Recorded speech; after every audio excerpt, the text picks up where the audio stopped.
She was young, brilliant, and full of life, until she was found dead in her own bedroom. The prime suspect? Her American roommate.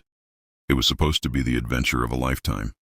In 2007, 21-year-old Meredith Kercher, a bright British student from London, had moved to the picturesque hilltop town of Perugia, Italy for a year abroad. She was studying languages, she was thriving, and she was sharing a cozy apartment with 3 other young women. One of them, an American exchange student named Amanda Knox. Amanda was 20, free-spirited, quirky, and seemingly naive. The 2 girls came from different worlds, but for a time, they got along just fine. Amanda had a new Italian boyfriend, Raffaele Solicito, whom she'd met just days earlier. She often stayed at his place.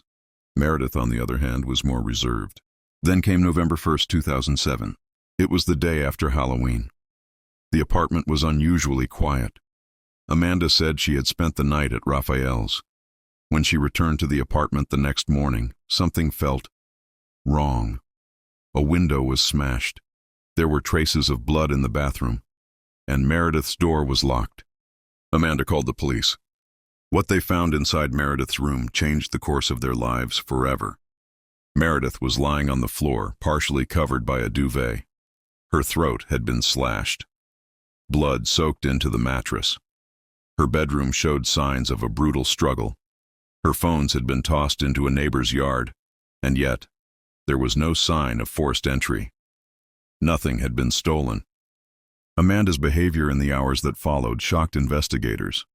She was seen kissing Raphael in the police station. She did cartwheels. She smiled during questioning. And when she gave her statement, it was inconsistent. She claimed to have been at Raphael's.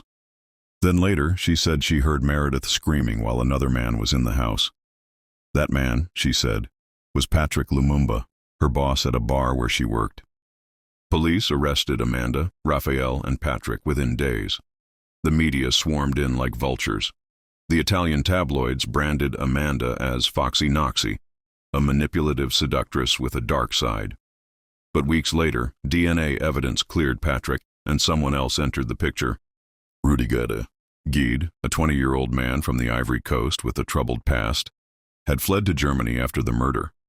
His fingerprints, DNA, and bloody handprints were found all over Meredith's room. He claimed he had been with Meredith that night. They were kissing, he said, and that he went to the bathroom.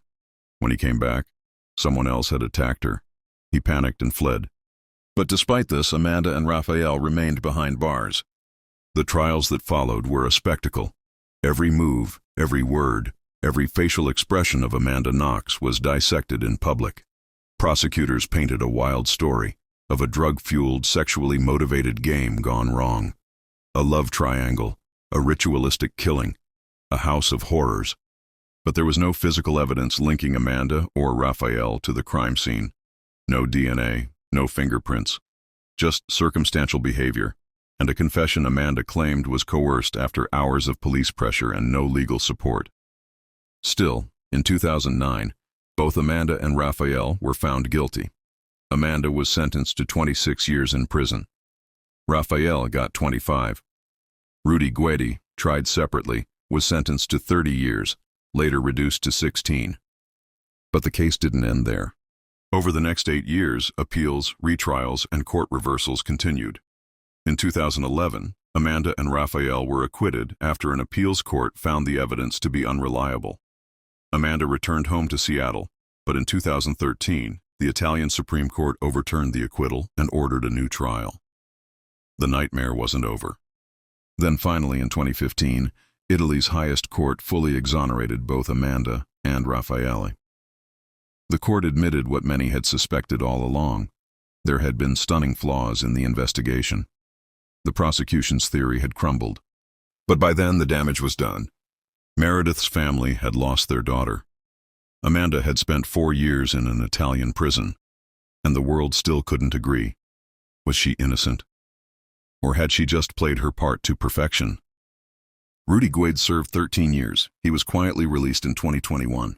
To this day, the Meredith Kercher case remains one of the most chilling and controversial crimes in modern history.